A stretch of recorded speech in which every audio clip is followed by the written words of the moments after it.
this week's show, we talk about Captain Marvel. it's shit. We talk about Star Trek Discovery. It's shit. We talk about Anthem, the video game. That's shit. We talk about the Xbox One S Digital Edition. Ooh. Gotta go. It's shit. And Nige manages to watch... What did you watch this week, Nige? Well, I have watched absolutely nothing again. Oh, but the Orville was good. Yeah, that was good. Stay tuned.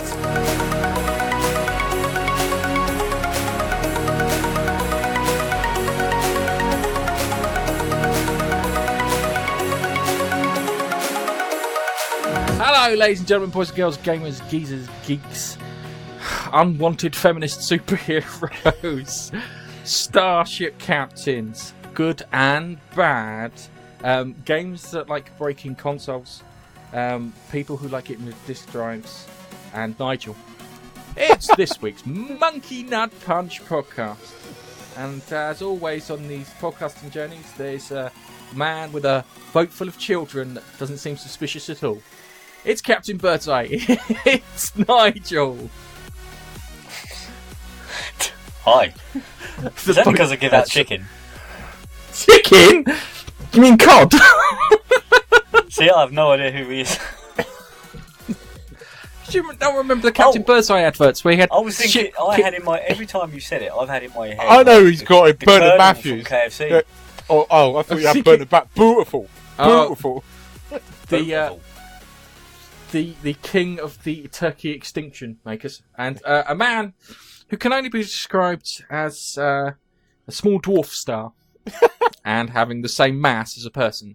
It's Keith. Say hello, Keith. I'm not sure if that was a compliment or not, but hi. That's no moon. That's no moon. It's Keith. Pull your trousers up. Okay. So on this week's show, we will be discussing the shit show that is Captain Marvel. The Orville, which was quite good. Keith will discuss Star Trek Discovery, because I've decided not to watch Star Trek Discovery, because I think they're now ripping off fucking DC. Then we'll discuss Anthem and the PS4, the Xbox digital only thing, and then Nige will get his and finally with his TV habits for The Walking Dead and something else. So, let's start off with the almighty shit show and our feature part of the podcast, Captain Marvel. Now, I've made a little kind of... This is the history of where Captain Marvel is at the moment. And it goes like this.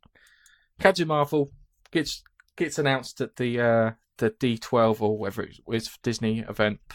And they make out that she's going to be the biggest superhero, blah, blah, blah, this, that, and the other. Brie Larson comes out and completely fucking embarrasses herself just before the film comes out. Then Rotten Tomatoes removes the not interested button on there.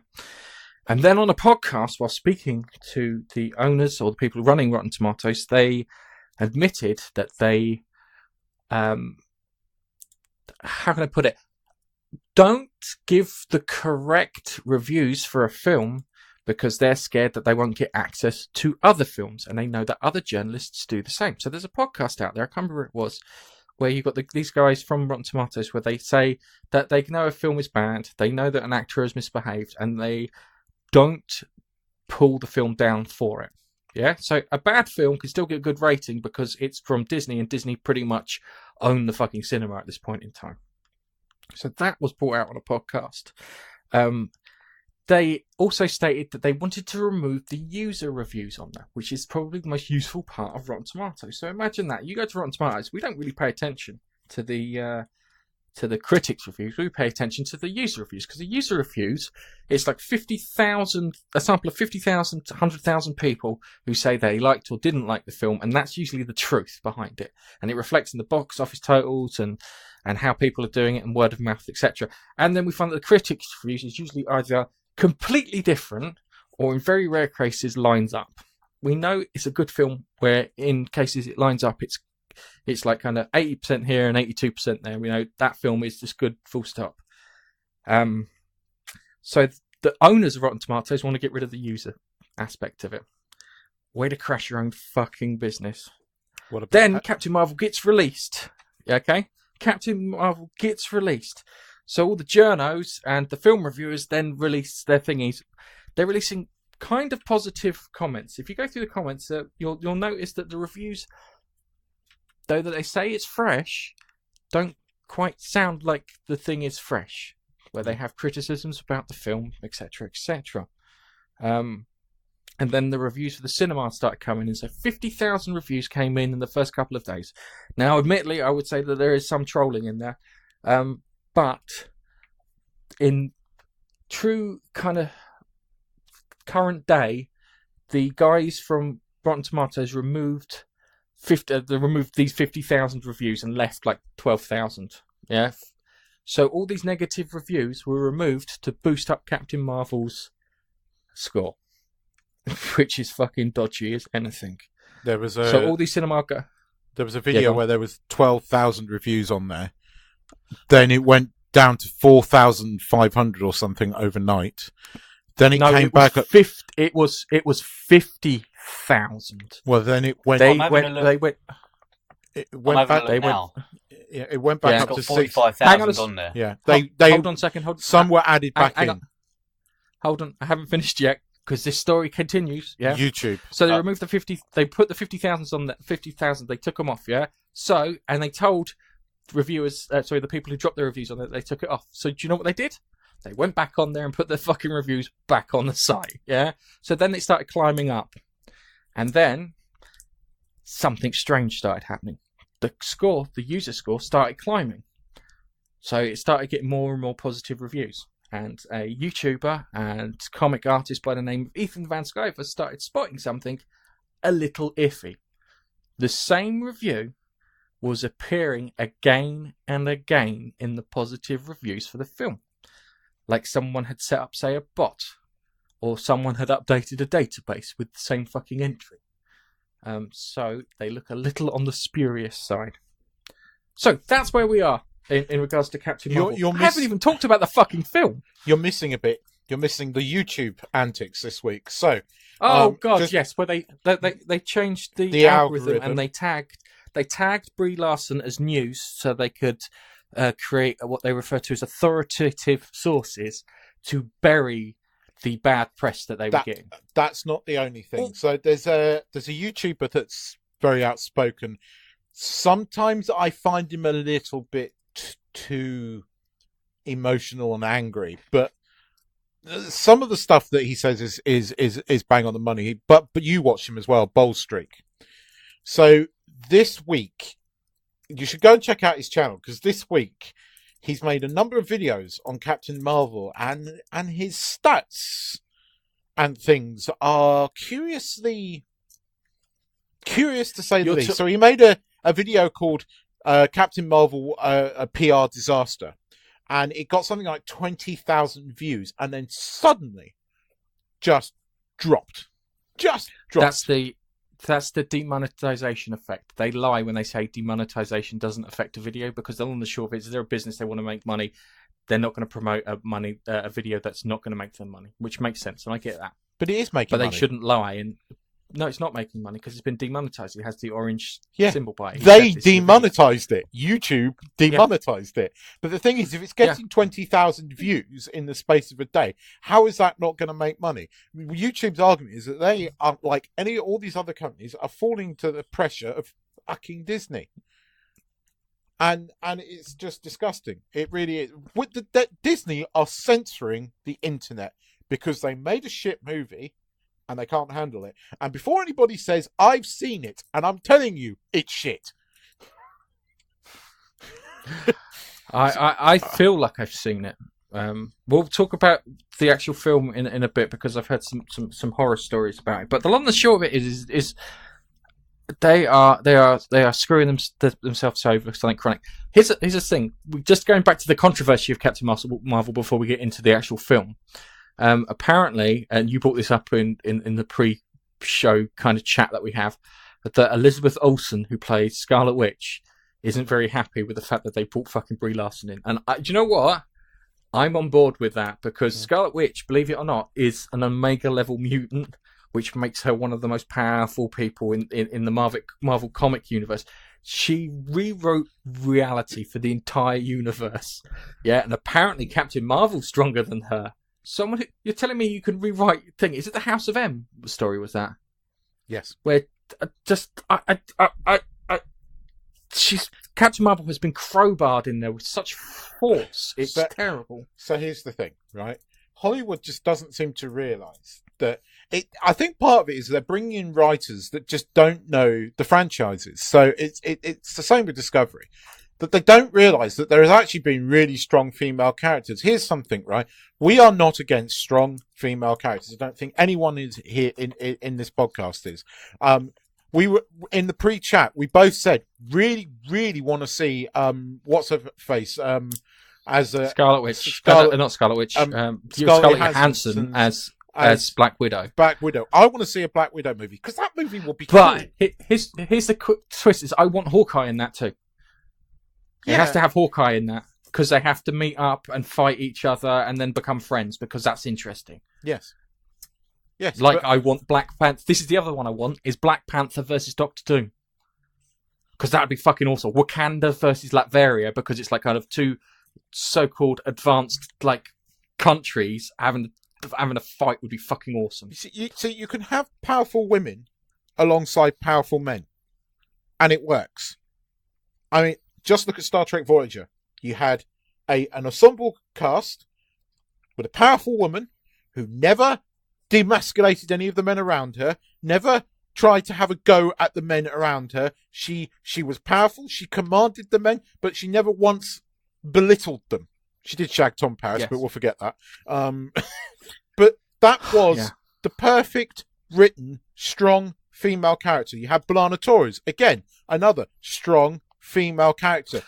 Chief engineer. The thing with B'Elanna Torres is that she had her flaws because she had a Klingon bit which made her a bit on the aggressive side, and she had to learn to temper that because people didn't like it. But that wasn't a female thing. That was having a go at an aggression. It wasn't saying, "Oh, women are too emotional to handle that kind of thing." That was she was Klingon. Klingons are always up for a fucking fight. That's the kind of way they are. Captain Marvel manages to take the coolest guy in the Marvel, or was the coolest guy next to Robert Downey Jr. I would say cooler because I'm a Samuel L. Jackson fan, and completely, utterly emasculate him in every fucking single way. And it is horrible to watch. And there is utterly no need for it. Nick Fury could have been cool. He could have kicked ass in this movie, and he could still have gone alongside Brie Larson's Captain Marvel. But no, we had to have him completely demasculated, have his eyes scratched out by a firkin, and that's how he lost it. Oh, for fucking please. Seriously. Oh, I was cringing. I was cringing every time he was on screen, and it annoyed me. Do you know what I found funny is that I think it was either Red Letter Media or someone like that said that they joked about the fact that the cat would be responsible for Nick Fury's eye loss. I was hoping that his eye loss would be because of something that Captain Marvel did, because that would make sense. Yeah. Mm-hmm. And then she could turn around and say, "Look, I fucking owe you, blah, blah, blah. You call me if you need it. I'm sorry about your eye." Yeah? That would have made sense. Or she was pretending to be a Skrull, a super Skrull, not a regular Skrull, did that. But, they did that. They also changed, they gender swapped Captain Marvel's character. Yeah, but that isn't even the problem. There's something that you yourself have spoken about a lot, that in order to get a journey, a character has to have flaws. A character has to fail before the character struggle. Yes, they have to have there is fuck all struggle for this character. It is just she's a powerful woman. She keeps getting up and blah blah blah, and that is the running thing, that she gets up after being knocked down. There's no fucking struggle here. I mean, she found out that the male patriarchy, who are the bad guys in this movie, I might point out, the Skrull aren't. They're a bunch of refugees. That's the other thing too. You've rewritten the Skrulls too, because the Skrulls they were closer to, who was it they used? The Suliban in Star Trek Enterprise. Because is it Gary Beekler, whatever his name is? because he brought that up, and yeah, that's something. Because I've listened to people review it, and it was like they described. They go, Samuel L. Jackson is entertaining in this. Phil Coulson for his 9 minutes is entertaining. Ben Mendelsohn is entertaining in it. The cat is entertaining in it, and they never say anything about Brie Larson because they want to remain positive. But here's the thing: you get an actor like Ben Mendelsohn who plays good bad guys. I mean, he is good as a bad guy. He was the best thing in Rogue One. You know, arguably, he was a really, really good bad guy in that. He was really good in the Spielberg thing that you didn't like, but he was quite good in that. It might not have been a brilliant movie, Ready Player One, but he was a good bad guy again in that. In this, he is touchy-feely. No, it just doesn't work. It does not work. And there's no struggle for her. There is absolutely, she is powerful from the get-go. And the origin story, what origin story? She got captured by a man and put down by a man.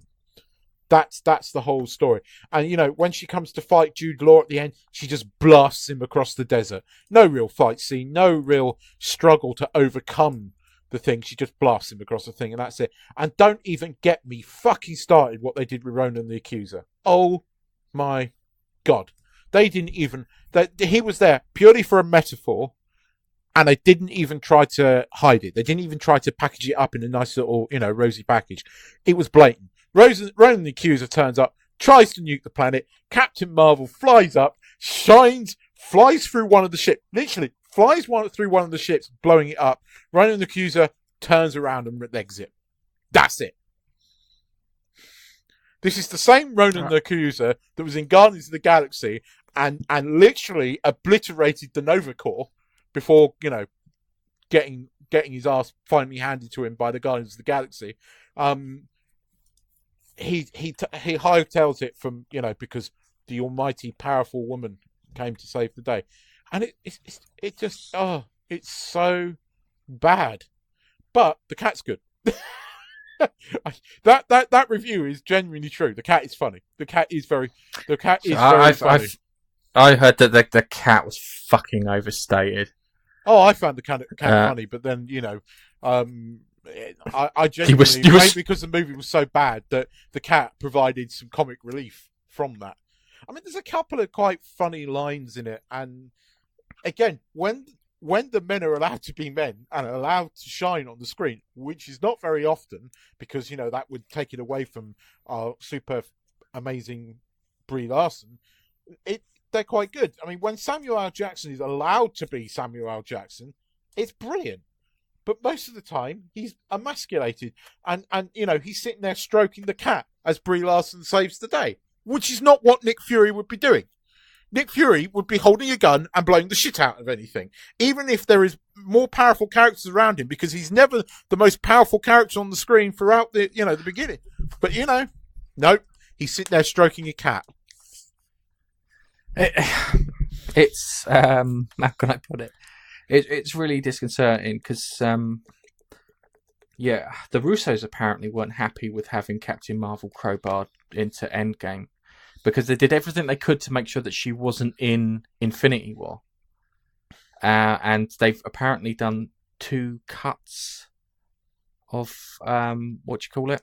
Endgame, one with they replaced her with Captain America and Black Widow, and because they're not. Well, unfortunately, right. This is something we brought up. Sorry, I just want to just put this in before we go any further. Is we brought up that it's not the first female-led action movie. Nope. It's the first third-wave feminist action movie because they love to play with words. Yeah, they like to play with words because we know that they've been women in action movies and they behave like women. And we've got a character that's been gender swapped. Yeah, so all you've done is you slapped a pair of tits on a male character, and it's not even a very good male character because Captain Marvel in the comic books, is a character who wanted to kill Miles Morales. Yeah, she wanted to kill. Is it Civil War 2 where they've got the precog? Yeah, and they've got this Inhuman who can predict the future, and he sees the fact that Miles Morales looks like he's killed Captain America. So she wants to kill Captain America, but Captain America, yeah, this is the great bit. Captain America turns around and goes, no.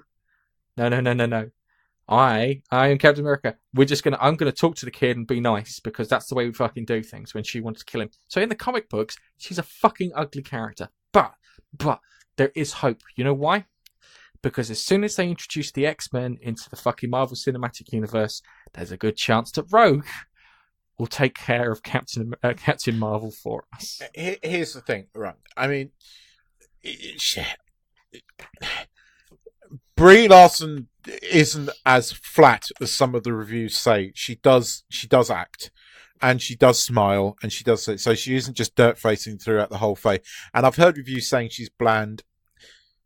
She's not bland, but there is no way in hell that she is going to replace Tony Stark. You see, they tried to crowbar her into being this, like, you know, smart talking character, a bit like Tony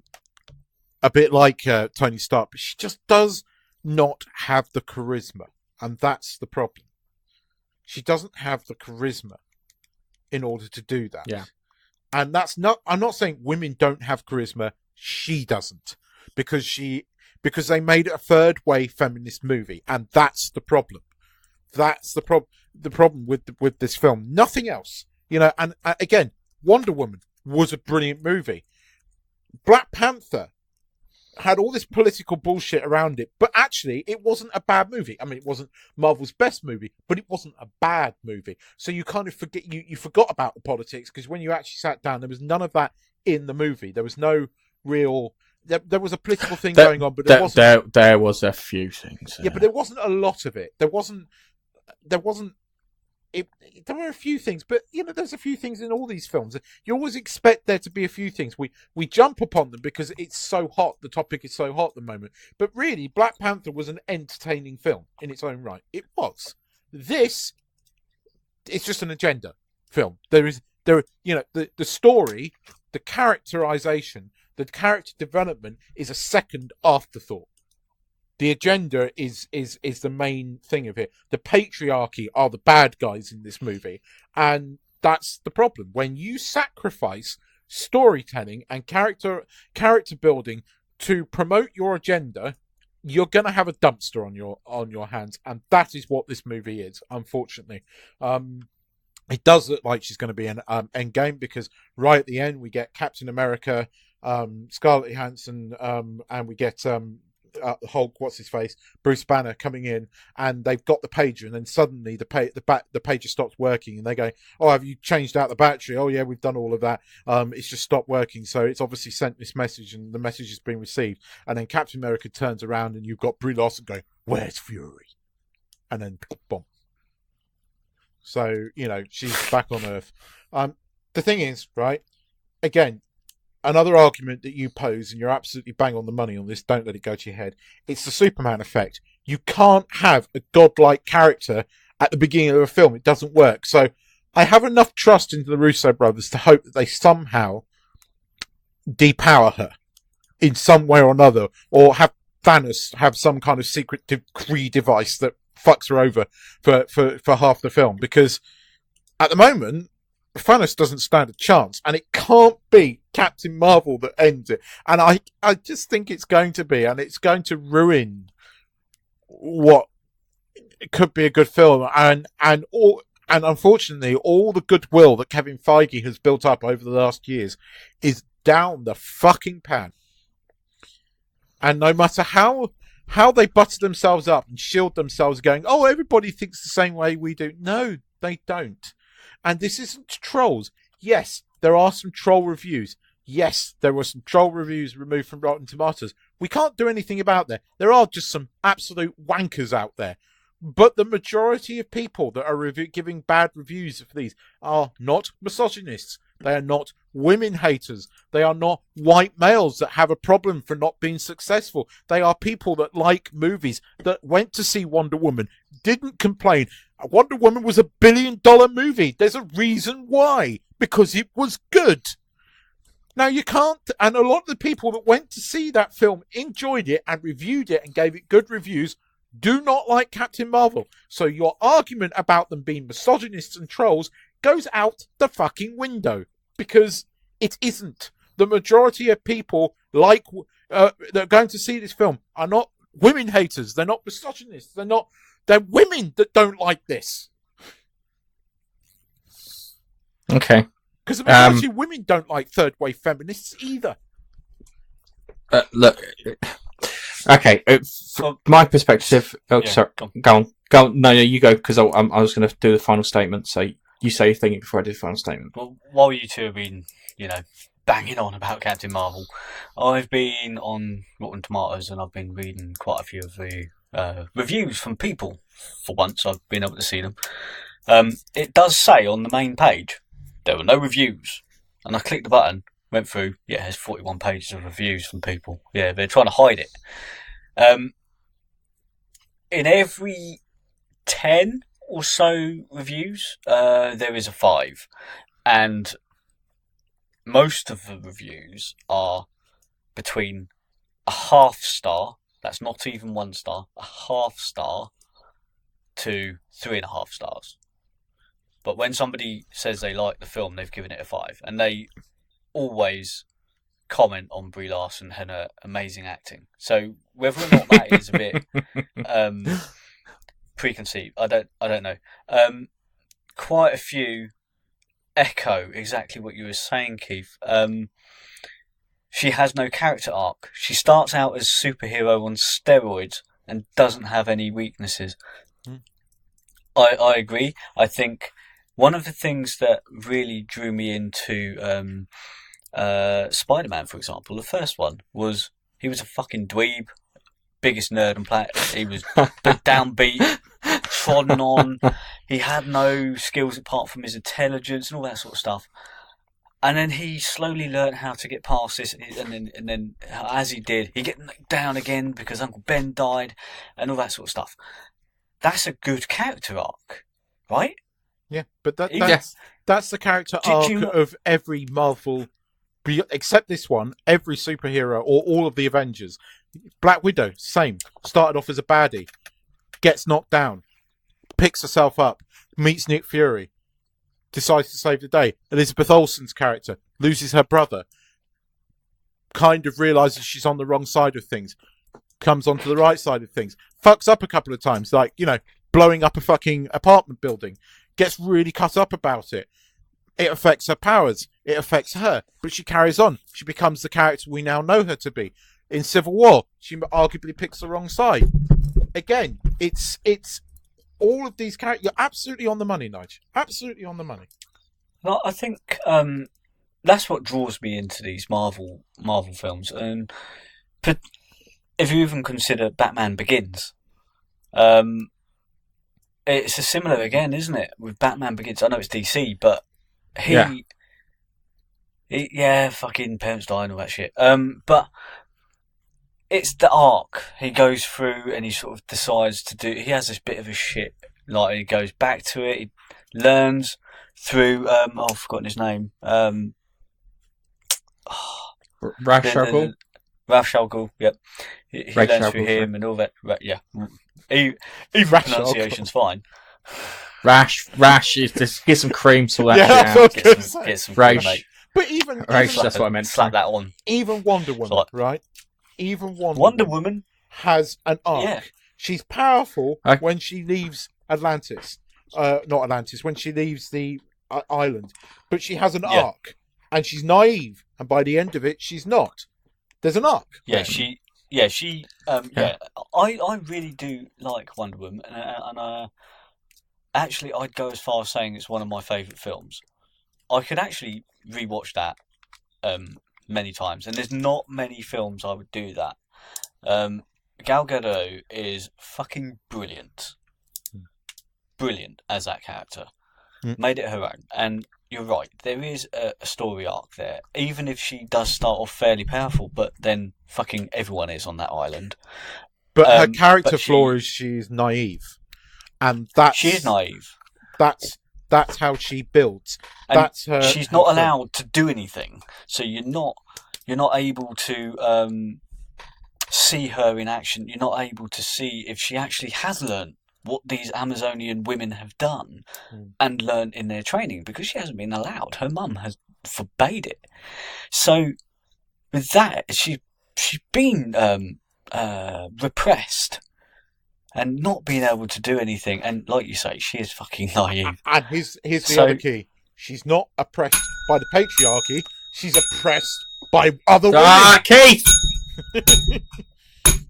Right. That's why I got the bell. Right, so the closing statement goes as follows.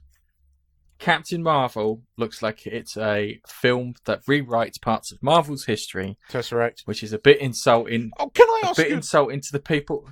No! No, I need to ask you a question. Because your memory is good to this.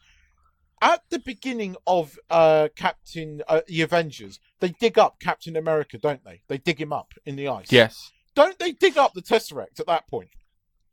No, they dig out Tesseract before then. Right. Thank you. They You'll know what I mean if you actually go that. see this movie. Yes. Anyway,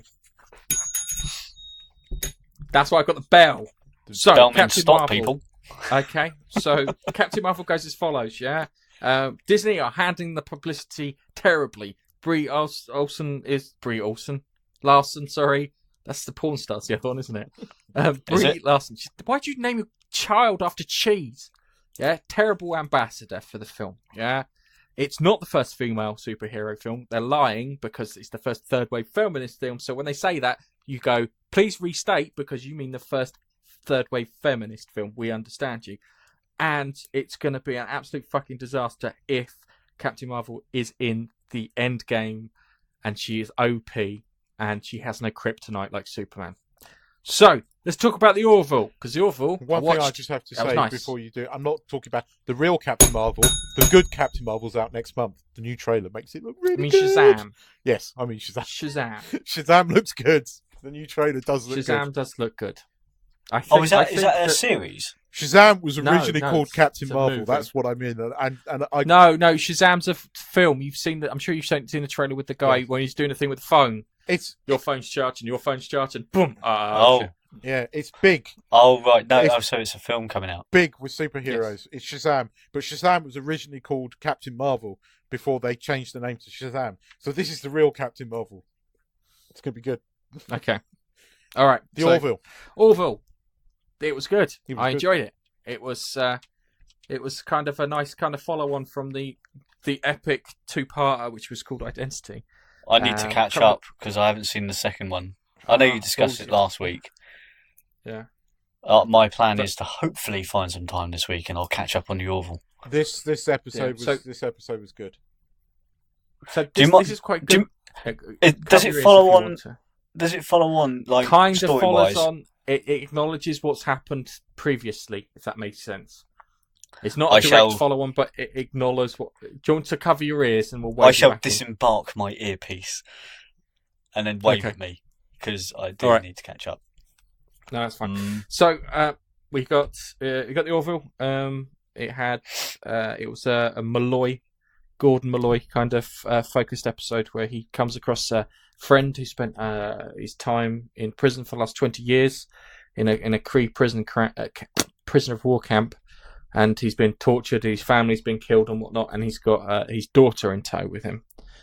And apparently he's been blowing up Kree spaceships with just a shuttlecraft, a Kree shuttlecraft, and I don't know how the fuck it's doing it. But they're in the middle of signing a peace treaty after the fact that the Kalons tried to take out Earth. So they turn around and say, well, we've got a common enemy, let's kind of work from there. And it was good, because in normal Star Trek, they tend to forget that shit. And I appreciate the fact that they remembered that. And that's like an improvement. And that was always the one thing that always pissed me off with Star Trek, is it just reset every episode. And it's like Tasha Yar... The one that gets me is Tasha Yar's death. Tasha Yar dies. Yeah.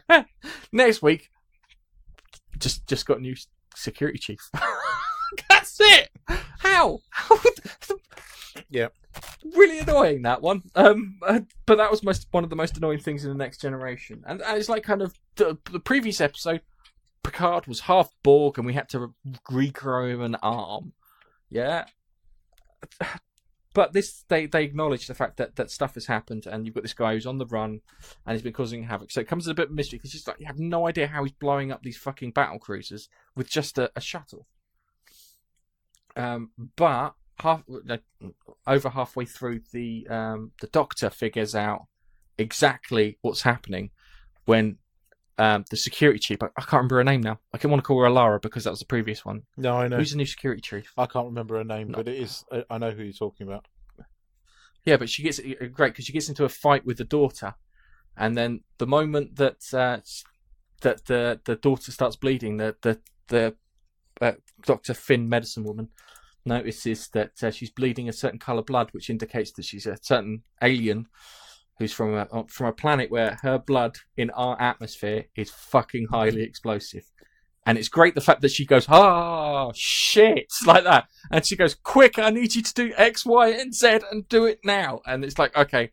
And like half the crew are like, kind of, what are you talking about? Yeah. And I do like the idea that they put the audience in as a proxy. So half the crew knew what was going on because they've had experience or they've heard stories and whatnot. And then the other half of the crew didn't know. So like the engineering guy who was Mr. Lamar, he didn't know.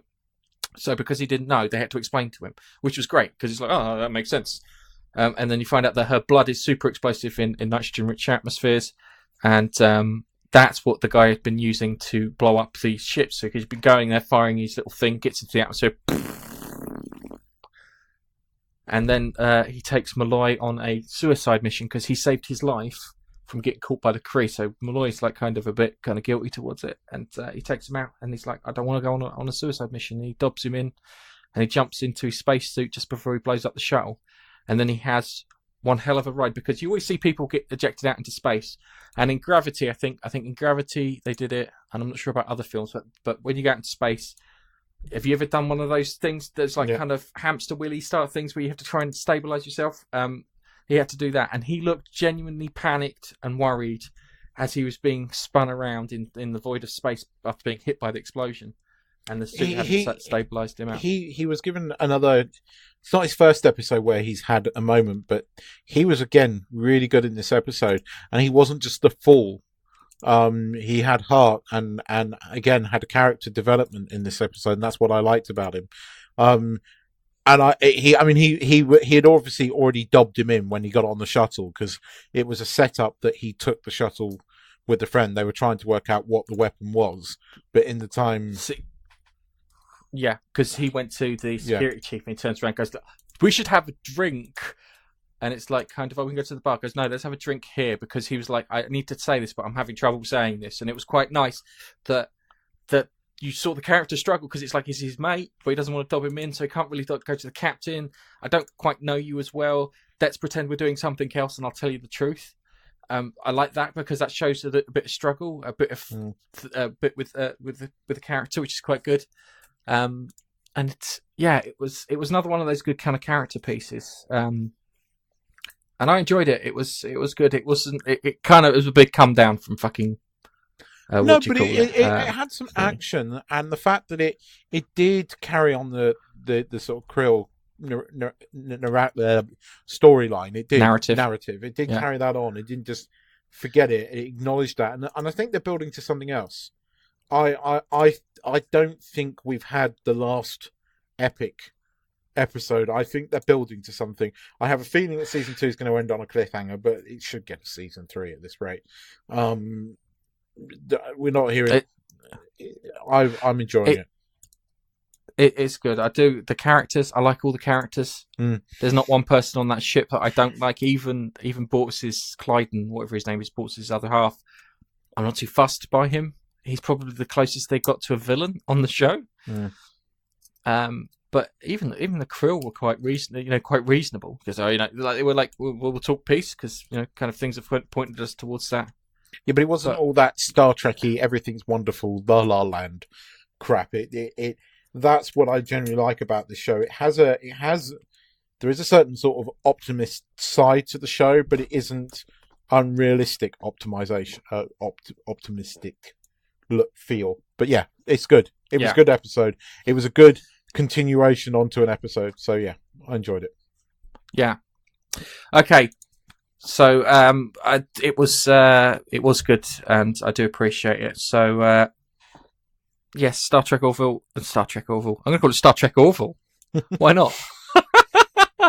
It was good, and I do recommend watching it because it was just it was nice. So I said I wouldn't watch this, and I watched I think about 10 minutes before I went, shit, I'm not watching this. And that's Star Trek Discovery. And yeah, Keith, someone let the side down. No, I'm going to finish watching it because I want to know what the Red Angel is. This until the last 5 minutes of this episode, if you ignore all the blatant canon violations and touchy-feely, in with my emotions Spock, it was a good episode. It generally was the best episode of season 2. There is a nostalgia factor there, granted, but it was good. And at one point, it almost, and they're not going to do this, they're just fucking teasing you before they take it away. There is a hint here in this episode that they won't, but they could kill Burnham. Because... Oh, don't cheer me up. I know. I mean, but it cheered me up for a moment, and then the last 5 minutes happened. And I realised in episode 3 of season 2, we'd already seen this, and nobody, certainly most of the internet, hadn't picked up on it. The Red Angel first appears to Spock when he was a young kid, and directly after the Angel appears, Spock saves Burnham. Now, they mentioned that in episode 3 of season 2, and we completely missed that, but they're blatant in this episode. You go, whoa, hang on. Burnham was meant to die. So, two things are going to happen. One of two things is going to happen at this episode. They kill Burnham, which could happen because suddenly Martin might have had enough, might want to go off and have babies. That's not a sexist comment. It happens. I don't know. The rumour is that Jodie Whittaker's not staying on Doctor Who because she wants to spend more time with her children. That's the rumour, so I'm just saying that. Or somehow the Red Angel is going to make Spock forget Burnham altogether. Hence, Canyon being kind of restored slightly, except Canon, not Canyon. But they're forgetting they're forgetting about Spock's brother, Star Trek Canyon. All right, so this is one thing I saw because I've just been listening to. I keep listening to what's his face, Gary Beekler character. So I don't watch. So I'm not going to watch Star Trek Discovery. The rumours that they seem to be ripping off fucking Brainiac, and they've even got the Brainiac symbol in it apparently, with the 3 dots in a triangle shape or a delta. Because all of a sudden, instead of having the Borg as like the big bad guy, which would have worked really well, they've now got some kind of machine intelligence as the bad guy, which they haven't come across in Star Trek ever. The closest they come is the Borg and maybe the V'ger space probe. If you believe the books, though, fan books had it that the V'ger encountered Borg and then was sent an earlier version of the Borg. See, I don't think that's right because I think that the Borg at the time that V'ger would have encountered them was shit. Because if you look at Voyager, you had the episode Dragon's Teeth, and they described the Borg at the time when the Voyager space probe would have got there as being a bit shit. So, but then you see them in Enterprise, look at the Star Trek, they weren't. So. No, because those ones were the time traveling. Oh shit! Yeah, I forgot that. First Contact. I forgot that vital bit of information. Yeah, well done. What's wrong with you? I'm not a Star Trek fan. Yeah, but you claim you're not a Star Trek fan, but you have an encyclopedic knowledge of it more than that. It's my fucked up brain my fucked up brain stores information that's useless very well. Yeah. I mean, the thing was, right, the bit at the beginning, the opening showing footage from the cage, not the 2-part first season. That was jarring as shit, actually. Because as I said, I watched the beginning part of it. It was jarring as shit because it's like kind of, oh yeah, this is what Star Trek used to look like. But no, it didn't, because the footage that they showed, this is my encyclopedic knowledge coming out here. The footage they showed was from the unaired pilot. Now, back in... Yeah, no. No, yes, it was. No, Hang on. Hang on a second. Yeah. Stop. That's not a million miles away from what the Bridge of the Enterprise looked like, was it? Exactly. But they did use some of this footage because what happened was, I think episode 17 or 18 of the first season, they ran out of money. The cage. And Gene Roddenberry kind of came up with this idea to basically write a 2-part episode and use footage from the unaired pilot. And that's where we first encounter Captain Pike. It wasn't until years later that the cage got released on video and you realised that it became part of canon. But before that, it was... Hang on a second. Did you ever watch that Futurama episode where they're having a trial and they insist that they sit in Pike's wheelchair? Yes. And they have to press the button. And it's like kind of, what's it, 1 for yes and 2 for no. And then it's like Zap Brannigan's like kind of double yes. But here's the next thing. We know that Anson Mount is looking for a new job. We also know that Star Trek Discovery is getting a season 3. We also know that if this is part of the main universe, at some point in the very near future, he's going to have a very bad accident. If Michael Burnham's responsible for his accident, I don't want to lose him. I really like him. I genuinely like him as the captain. This guy should be one of the greats. If this was 10 years before and they did this, who would have been the captain and everything would have been fine. But he's a good captain. He genuinely is an interesting character. And the trouble is he just keeps letting himself get bullied by fucking Michael bloody Burnham. Although his interaction with Spock was really quite good. At the end, there was a bit where it was like, when this guy isn't being touchy-feely dyslexic Spock... Oh, no, please, fuck off. Vulcan dyslexia. That really... As somebody who is dyslexic, that really wound me up.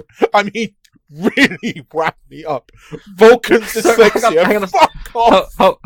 Hold on. All right. So you've got Michael Burnham, who is retarded, and to make sure that she sticks out above everybody else, we've made they've now Spock downgraded Spock to dyslexic. Dyslexic, touchy-feely Spock. They revealed this week the whole reason why Spock and Burnham don't talk. Because basically, as a child, Spock looked up to Burnham, and he wanted Burnham to take him to Earth so he could be in touch with his emotions and learn how humans live. And because of the logic, whatever they are, terrorist people, Michael Burnham was scared that they might try and kill Spock. So she called him a freak.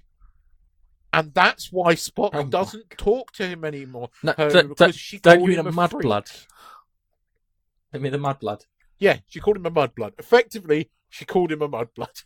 And that's why Spock, the logical, brilliant Spock, will not talk to Michael Burnham. Fuck right off, you bunch of wanking butt-face cunts. That's the worst language and I mean that. I'm sorry, I don't use that. I use that to the writer's room. You fuck off. Seriously. This is what I mean. Until the last 5 minutes, this episode was great. And then they did that. And that's it. That was just like rage. I had a full-on fucking rage. Don't do what I do. Don't watch it. Just leave it. It's getting a third series. I'm going to watch it towards the end of the third series to see how it all goes down. Because I'm just hoping Michael Burnham gets erased from history via that device from the Delta Quadrant. The big ship in the Year of Hell, or whatever it was, that erases people from existence. I'm just hoping that turns up, because that'll just solve everything in one fucking Red shot. She might get... I don't think they will. I genuinely don't think they'll do it.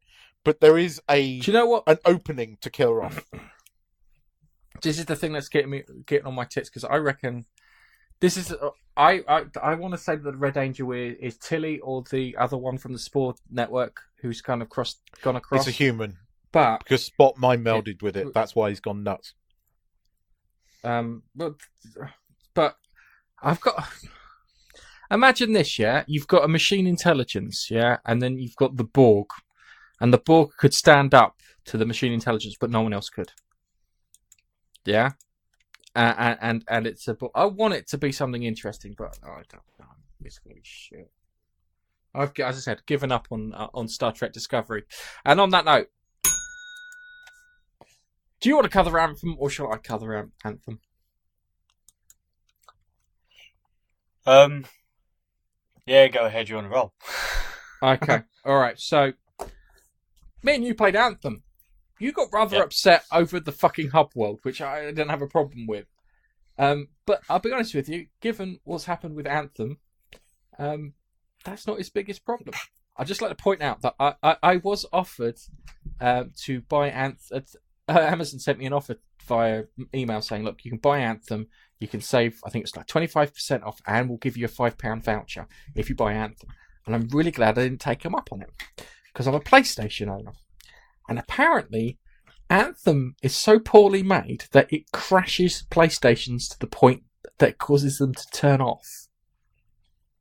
So not only does it do that, apparently one person's reported that it's been bricked, but that may be an external factor, but people are reporting that the thing crashes and causes the whole console to die. Xbox people have reported similar things, but I think it's probably in the same vein of the PS4 being bricked. So Anthem is just a total fucking mess. And people don't like the loading screens and this, that and the other. And why did we not just get another fucking Mass Effect game? I would have been happy with Mass Effect Andromeda 2. Because Andromeda wasn't as bad as everyone made it out to be. Yeah, it's like, oh, it's fucking terrible. Look at the facial animation. Did you play the game? Because the game was okay. Yeah, it was like someone had fixed Mass Effect 1 with all the fucking driving around and all that shite and kind of got it up to a workable state. It wasn't perfect. It wasn't as good as 2 and it wasn't as good as 3, but it was good. Especially when you put it next to Anthem. Especially when you put it next to Anthem. You put it next to Anthem, it's like kind of which... That quality is more acceptable than the fucking Anthem will kill your fucking console quality. Apparently on PlayStation, people who have asked for refunds on Anthem have been getting them like that. So they come in and it's like, here you go, you want a refund on Anthem? Yeah, done. There you go. We'll take it off your account. You can have your money back. Because I think it's been that bad. But there are the people who've reported that they haven't had as much luck with that. Yeah. Depends which agent you get, I guess. You don't know. Yeah, you don't know with these things, but it's terrible, and the store and the emotes and everything is. Apparently, they had a problem with the guns, where the guns would generate, and it would have like 0 DPS. So you get a gun with no fucking damage, and it was like, what's the fucking point of a gun with no damage? And there was also a starter gun, a starter rifle, which people received, which they've recently either patched out or are going to patch out because it was overpowered to the point where it was the starter rifle was the best gun you could ever get in the game. Yeah. And then there was the issue with they had like vaults, like dungeon sort of things. Yeah, so it's like you get one vault at the beginning of the game. Mm-hmm. And then you go through the entire game, you complete the game, and they give you another vault, and then the last mission repeated, which is just dumb because you think that you think they've just been patching in these vault things so you can go and explore and get stuff, and you'd have 12 of them in a perfect world, 4 of them in an imperfect world, but 3 of them in a what the fuck's going on here world. So, Anthem's a fucking shit show. And I'm annoyed because I would have Mass Effect Andromeda 2 over it easily. I would have a Mass Effect where they remade Mass Effect and they did 1 to 3 in the entire fucking game, just lifting all the sound and the dialogue options and everything, and then just changing the ending to make it a bit more exciting on Mass Effect 3. I would have fucking accepted that. Even though that would have been as lazy as fuck, I would have taken that. But this looter shooter, which has been deemed like a boring version of Destiny, the flying, apparently everyone plays it for an hour and then they go, I'm bored of it now. Which is kind of like me and fucking Fallout 76. I got a text from a mate saying, you want to play Fallout 76 later? And I'm like, no. Because I play it and I get annoyed, and then I play it for like an hour, I get annoyed with it, and it's like kind of the balance for the guns and the enemies. It's like if you come across a monster and it's the same level as you, you'll get through 200 rounds of ammunition before you kill it because it's not balanced. Which is annoying as hell, and it doesn't give you specialized, and the specialized weapons don't make any difference. And that's me moaning about something completely different. But Xbox apparently bringing out a new console soon. Apparently so. I don't know much about it because I haven't got anything in front of me. You sent us a link in the fucking group chat. I did, I look. but that is in the group chat. Hang on. Cheeky Yeah. bastard. Okay. Now I think supposed- it's an online only, digital only version at the moment. So apparently it's due soon and possibly before E3, which is in May. That sounds So- about right. Yeah. Yeah, so they're looking to do an update of the Xbox One S. So the S version, not the X. The X Yeah. is like the be all and Uber. end all of consoles, the daddy sort of thing. Yes. And the S is a stripped down version, a little bit more not easy to use, but cheaper, to say the least. There doesn't seem to be too much of a difference between the One S and this new console, except for it's a digital edition. So everything on it will be digital. All games, etc. Okay. So yeah. you won't be yeah, able to so nip you- to the shops and buy yourself a nice cheap bargain. Because even the bargain games will be full price, because that's what they do. Mm. I'm not sold on digital only content unless it's on a PC, because you have Steam sales and you can get some really, really good games for cheap. I will. in This is the Steam thing and is, GOG. I will argue about sales on consoles. Yeah, because at the moment, Mhm. because we're talking about Mass Effect Andromeda, not Mass Effect Andromeda. We're talking about Anthem, which made me start looking at Mass Effect Andromeda, which I think is like a $5 because it's on sale at the moment on Xbox and on PlayStation at the same time. And I've got, I think, if I cash in my Microsoft points, I can get a £5 voucher and buy it. So I'm going to check because I think it runs out tonight. So I can get it for I can get it for nothing because I've been using the Bing and they reward you for using Bing by giving you Microsoft points. So it's like Tesco Cub card points. That's reasonable, and for me, one of the main draws towards the Xbox One was I haven't bought one yet, but I have been seriously considering it, as you know. Was because I could play the Xbox original games on it if I've got this, as long as it's part of the group of games that you can get. You plug it in, it goes, oh yeah, you've got the game here, download, and then it'll download it. Whereas with this digital version, how do you prove that you've got the disc for you to then download the game for free? You're just not going to be able to, right? No, you put the disc. Oh yeah, I know. Yeah. With the digital With the version. digital version. Sorry, So- I missed that bit. I had a little brain fart. Excuse me. Yeah, because we did this over your house. Yeah, I brought over one of the best games ever made, Knights of the Old Republic. You think it's one of the best games ever made? It is Yes. one of the best Dizzy- games ever made. Dizzy Magic Land Dizzy is one of the best games Shut ever your made. face. And it never gives enough fucking things. Fuck off. And well, it's my opinion and therefore fact. Yep. I I agree with your opinion. I Therefore, it is fact. appreciate your logic there. And do you know what? It You worked would. really well, didn't it? You know, we stuck the DVD in. It went, oh, I see the game, and it then went, I need to download it from the store, and we didn't have to pay for it. Didn't have to pay for the download, but obviously it will only play the game if you've got the disc in the console. How is that going to work with an all digital version of your Xbox? It's not, is it? To play those backwards compatible games, you have to pay for them in their store. Mm. So it's yet another way of Microsoft, for example, of just rinsing people for money. It might be a bit cheaper, It might be. but it'll make it this back is on the- store. This is the annoying thing.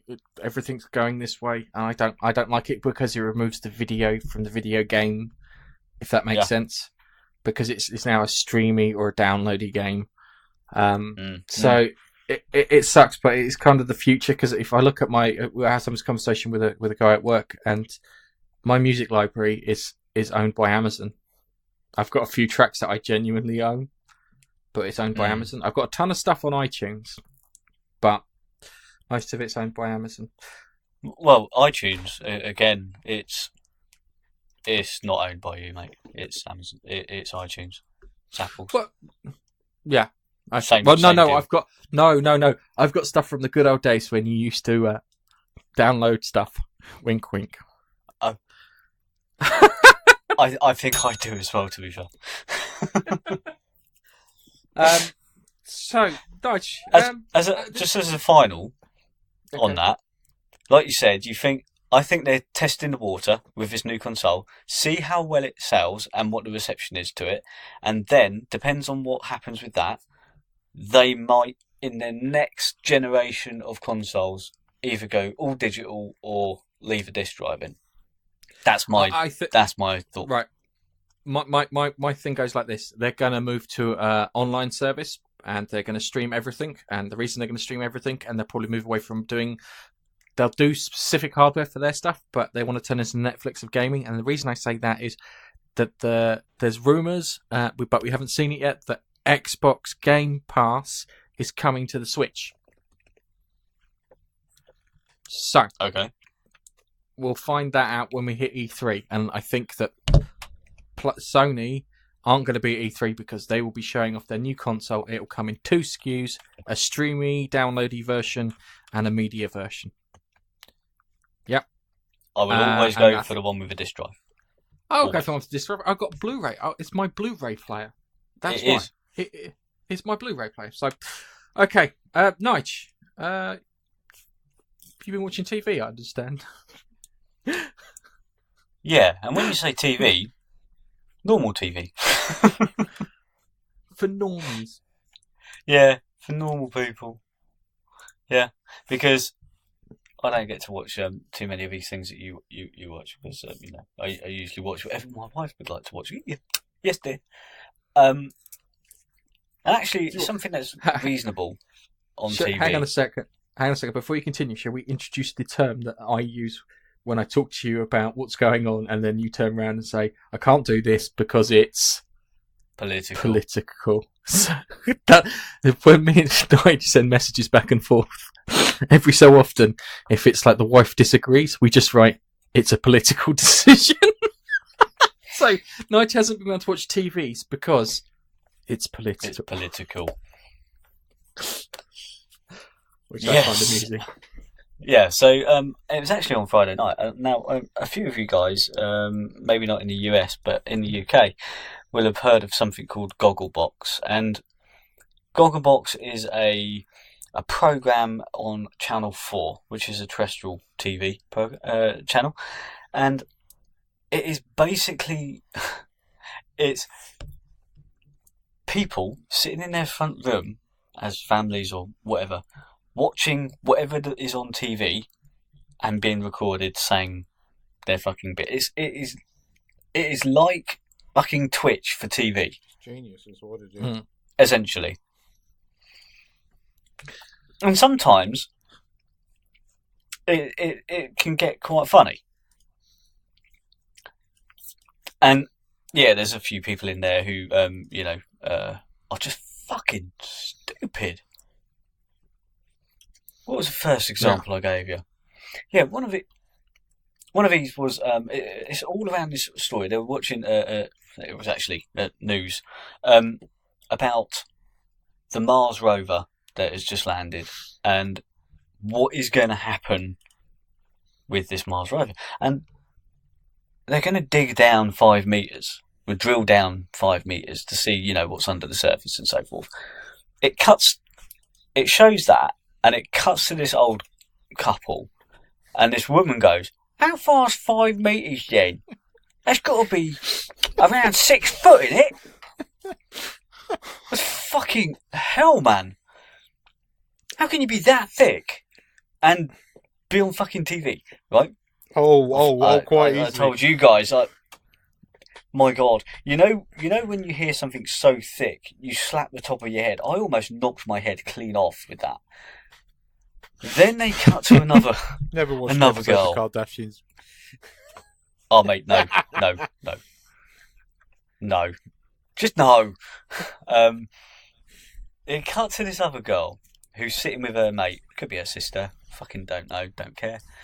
And they're watching the same thing.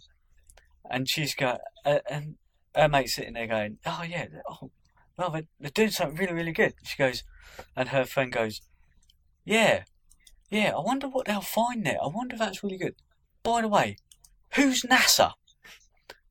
The fucking shock on her friend's face. She goes, you don't know who NASA is? She goes, no? And I'm sitting there going, my fucking 9-year-old, actually, my kids, when they were about 7 or 6 years old, knew who NASA was. It might be the fact that we visited NASA when they were that age. No, beforehand. It was Before we went visited there. NASA. Yeah, I said to them, Okay. do you fancy going to see the rockets over at Kennedy Space Center? Yeah. They were fucking young. Well, not too young, but they knew who... This woman didn't know who NASA was. It didn't know what they've done, well, for Earth, really, because if you think about it, NASA are fucking pinnacle of science, aren't they, really? Because a lot of things that we use daily have come from something NASA has created in order for space travel. So, like, I don't know, fucking mobile phones or something, I don't know. Probably even Kevlar. Who knows? But the downright stupid... do you know what? It is good for a laugh, because they had they have got this family, and that you've got this dad who's a truck driver, very obviously a truck driver, and they're watching something where a bloke has decided to free climb up a fucking huge cliff face in America. I think it's Yosemite. Yeah, so he's climbed it 47 times with ropes, and they show him climbing it and fucking falling and getting caught by the rope. And then they show him free climbing. He said, now's my time to do it, free climbing without any ropes, no safety net, all that sort of shit. And you're going, yeah, you're a bit thick. And it's so tense watching him climbing up, and what keeps cutting back. And at one point, the guy who, this truck driver bloke, he's actually fucking, you can see his feet is fucking climbing with the guy, and he's fucking gripping onto shit, and he's actually got some pretty good wit, and he's worth watching just for that. But yeah, that's what I've been watching, Gogglebox, and it's actually reasonably funny in some occasions, so not too bad. But I want to get back into the other stuff, like The Walking Dead. I've seen The Walking Dead, but there's nothing to talk about Walking Dead. Yeah. So nothing happens. Nothing happens. And I watched Supergirl again. Nothing happens. Do they not even walk around a bit? No, there was no real, no actual walkers. Did they walk the dead? All the Whisperers. It was the Whisperers in this one. The Whispering Dead. Yeah, Okay. Yeah, it was the Whispering Dead. And it was a boring. Nigel. Yay! And do you know what we got to the end without killing each other. Awesome. I think I've been overloading my mic. I'm a bit worried that I have been overloading my mic. So let's just recap. Captain Marvel, shit show. Orville, fucking awesome. Star Trek Discovery, shit show. Anthem, shit show. Xbox Digital, could be a shit show. Nigel, watching Gogglebox, shit show. Walking Dead, shit show. And Supergirl, Shit show. shit show. So what we've basically gleaned from this podcast is watch the Orville. Yeah. What's your feel? Because it's good, it's fun. And on that note, I think it's time we on all that say bombshell. goodbye. On that bombshell. On that purest nugget of wisdom that we can impart onto our listeners. It's time to end the podcast. So, Keith, anything in regards to drones that you want to talk about? No. Not interested. So it's all on your channel. It's all on your channel. I'm gonna. Why did you put those? You really overdid it with those Yes, sound it was effects. meant to be. the idea was it was an epic track, and they were stereo as well. Because when it was going past on the right hand side, it's panned to the right. When it was going on past on the left, it's panned to the left. Yeah. Stereo, surround sound. That might be Okay. of a song. Crisscross. Crisscross. Oh, okay. I thought you were going to go to the left, To the to the right. to the left. Na, na, na, na, na, na. Is that all right? Yeah. So, just on a quick note, I just bought Andromeda for 40 pence, which is awesome. That'll do. Yeah, I know. Definitely. Mass Not Effect- bad, not worth bad, 40 not pence. bad. 40 pence was for Mass Effect Andromeda on the Xbox One. And I'm going to say goodbye. Keith. Goodbye. Goodbye. Nice, they can't see you waving, mate. They can't. And yes, I am. Yes, I am. waving. Why'd you do that? It's a podcast, mate. It's not fucking You visual. tard. Bye-bye. Okay. All right. Because I'm waving at you. All right. Okay. Bye-bye. Let's do around finally. For fuck's sake. Bye-bye. Bye. Come back again next time. Stop flicking the windows, guys. Gotta leave this on. Bye. Oh, fuck me. We're finished. That's where it's ending.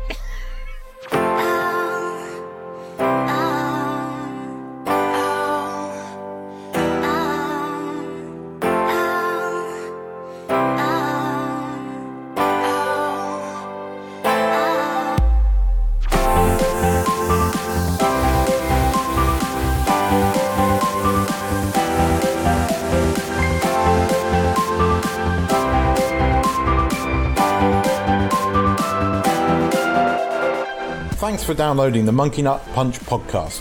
You can follow us on Twitter @Monkey Nut Punch. You can also find us on Facebook, facebook.com/Monkey Nut Punch.